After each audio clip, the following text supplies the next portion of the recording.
काय लका गड्यावानी गडीतून रडतयस वय निवळ बायले बर काय पोरीगत घरात बसले जा की बाहेर कामधंदा कर. भांडायला जमत नसेल ना तर हातात बांगड्या भर. अरे भाऊ येतो आपला भिड. अरे याला काल मी घरात भांडी घासताना बघितलंय. निव्वळ बायकोचा बैल झालाय, बायकोच्या जीवावर जगतोय. या सगळ्या समाजाच्या असल्या टोमण्यांमुळेच लय पोरांची आतल्या आत घुसमट होती. पोरांनी बायकोला काम करू लागायचं नाही, पोरांनी रडायचं नाही, पोरांनी भ्यायचं नाही, पोरांनी लाजायचं नाही. का त्यांना मन नाहीत का त्यांना भावना नाहीत? या दुनियेला वाटतं पोरं लय खंबीर असतात, पण पोरींपेक्षा पोरांचं मन लय लवकर खचतं. पोरगा घाबरतो की जर मी माझं दुःख कुणाला सांगितलं तर लोक मला नावं ठेवतील, नामर्द म्हणतील, माझ्यावर हसतील. त्यामुळे आपल्या भावना दाबून फक्त कुटुंबाच्या जबाबदारीचा गाडा तो ओढत राहतो. लय जण तर भयानक डिप्रेशन मध्ये जातात. अशा वेळी सुद्धा त्यांना आधार द्यायला, डिप्रेशन मधून बाहेर काढायला कोणी सुद्धा नसतं. मग कित्येक जण टोकाचं पाऊल उचलतात आणि आत्महत्या करतात. पण हेच पाऊल उचलण्यासाठी समाजाच्या चौकटी कशा जबाबदार आहेत? कणखर राहण्याच्या नादात कित्येक पोरांच्या मनावर कशा खोल जखमा होतात. आयुष्याच्या प्रत्येक टप्प्यावर त्यांच्या भावनांचा कसा बळी दिला जातो, त्यांच्या मनाचा या समाजाने कसा दगड बनवून ठेवलाय आणि आयुष्यभर तो पुरुष म्हणून नक्की काय काय सोसतो हेच जाणून घेऊया या व्हिडिओच्या माध्यमातून. त्याआधी चॅनलला सबस्क्राईब करा आणि व्हिडिओ शेवटपर्यंत नक्की बघा. इमॅजिन करा की तुमच्या घरात मुलगा जन्माला आलाय. अख्खं घर आनंदात आहे, पेढे वाटले जात आहेत, कारण घराचा वारस आलाय. कारण आता तो त्यांच्या म्हातारपणाची काठी होणार आहे. तो थोडा मोठा होतो, रांगायला लागतो, खेळायला लागतो. तेव्हा खेळायला भावली किंवा भांडी कुंडीचा सेट कोणी नाही आणत. त्याला आणतात बंदुकी, गाड्या, ट्रक आणि ट्रॅक्टर. तिथूनच त्या पोराला कळत नकळत हे शिकवलं जातं की तू कठोर बन, तू कणखर बन. भावलीशी खेळताना जो हळवेपणा, प्रेम आणि माया व्यक्त करायची असते ती मुलांच्या आयुष्यातून जाणीवपूर्वक काढली जाते. आपणच मुलांमधली संवेदनशीलता संपून टाकतो आणि मग अपेक्षा करतो की त्यानं मोठं झाल्यावर सर्वांच्या भावना समजून घ्यावात. असं नाही होत, कारण जे पेरलं जातं तेच उगवतं. पोरगा आता हळूहळू मोठं होऊ लागतं, शाळेत जायला लागतं. खेळता खेळता पोरांच्या हुल्लडबाजीमध्ये एकदा तो जोरात आपटतो आणि गुडघा फुटतो. त्याला जोरात लागलेला असल्यामुळे त्याच्या डोळ्यातून घळाघळा पाणी व्हायला लागतं. पण तेवढ्यात आजूबाजूला पोरं गोळा होतात आणि त्याला शांत करून सहानुभूती देण्याऐवजी चिडवायला लागतात. एवढूसं लागले आणि लगेच रडतंय मुळूमुळू. तेव्हा त्या पोराला असं वाटतं की ही जी झालेली जखमेची वेदना आहे ती आपण सहन करायलाच पाहिजे. जर नाही केलं तर आपण सगळ्यांपेक्षा कमकुवत आहोत. रडणं ही जिरवाणी गोष्ट आहे हेच तेव्हापासून त्याच्या मनात बिंबायला लागतं. मग शाळेत एखाद्या वेळेस शिक्षकाने हातावर छडी दिली तर वर्गात बऱ्याच पोरी रडतात.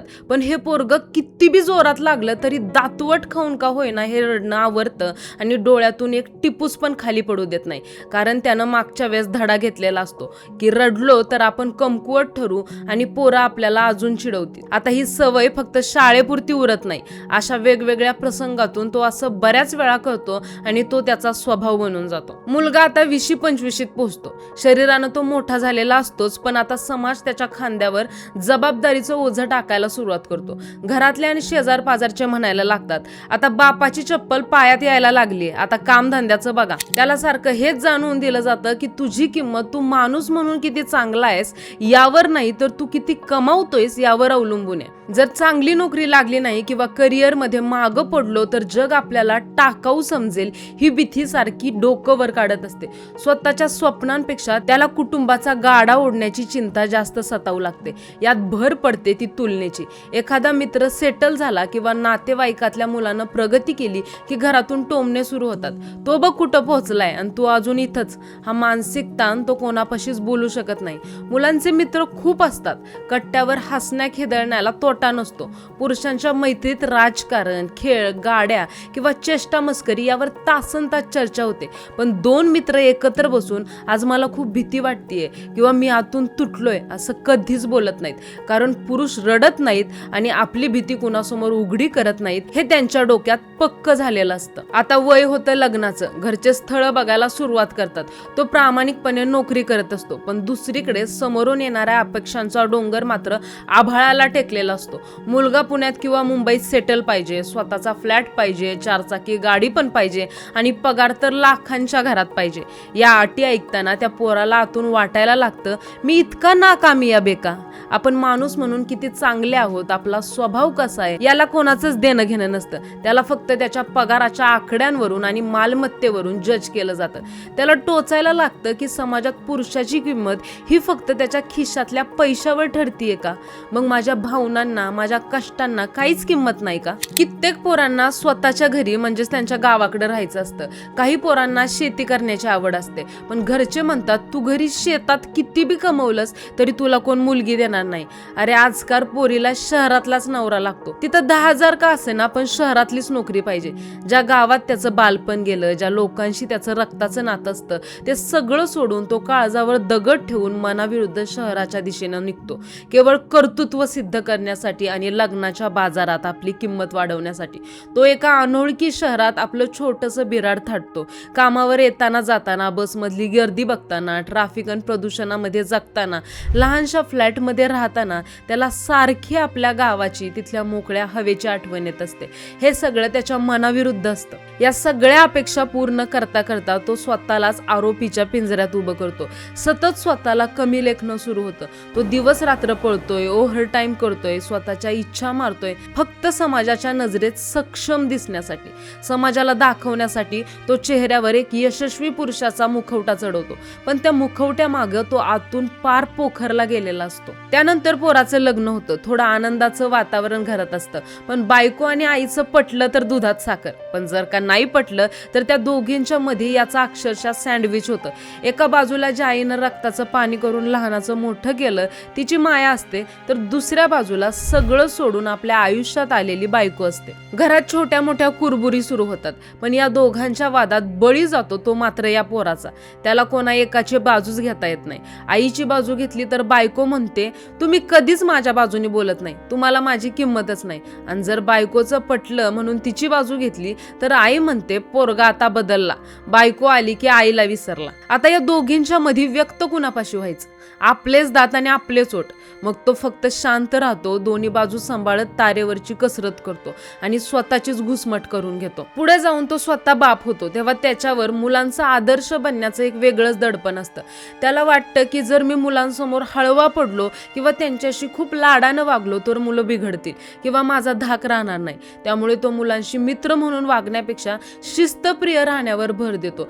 कदाचित त्याला त्याच्या वडिलांनी सुद्धा असंच शिकवलेलं असतं.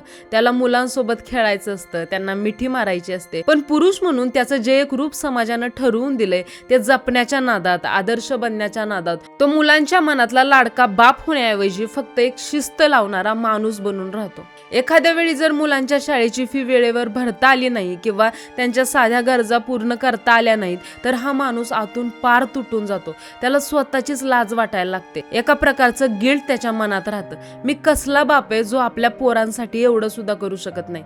तो स्वतःच्या इच्छा मारतो पण पोरांना काही कमी पडू देत नाही. कामाच्या ठिकाणी चालणारं राजकारण, कामाचा वाढता ताण आणि कधीही नोकरी जाण्याची असलेली टांगती तलवार, हे सगळं तर त्याचं दररोजच असतं. या सगळ्या धावपळीत आणि मानसिक तणावात तो स्वतःच्या शरीराकडे पूर्णपणे दुर्लक्ष करतो. मला काय होतंय, मी एकदम ठणठणीत आहे असं म्हणून स्वतःच्या दुखण्याकडं मात्र बघू नंतर म्हणून सोडून देतो. आज पुरुषांमध्ये हृदयविकार, बीपी किंवा शुगरचं प्रमाण जे वाढलंय ना, त्याचं मुख्य कारण हेच आहे. त्यानं वर्षानुवर्ष दाबून ठेवलेला ताण. वयाची 40-50 कधी ओलांडली जाते हे त्यालाच कळत नाही. मुलांची लग्न होतात, घराचं स्वप्न पूर्ण होतं, संसाराचा गाडा कुठेतरी स्थिरावतो, केस पांढरे व्हायला लागतात. तेव्हा त्याला जाणवू लागतं की मी आयुष्यभर सर्वांसाठी केलं, पण स्वतःसाठी काय? त्याची स्वतःची काही स्वप्न होती, त्याला कुठेतरी फिरायला जायचं होतं, एखादा छंद जोपासायचा होता, पण ते सगळं संसाराच्या रहाट गाड्यात कुठेतरी राहून गेलं.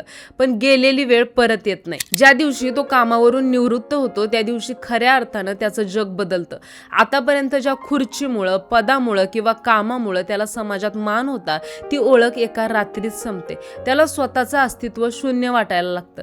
कालपर्यंत ज्याला विचारून घरातले सगळे निर्णय घेतले जायचे, आता त्याचं मत घेण्याचं प्रमाण हळूहळू कमी व्हायला लागतं.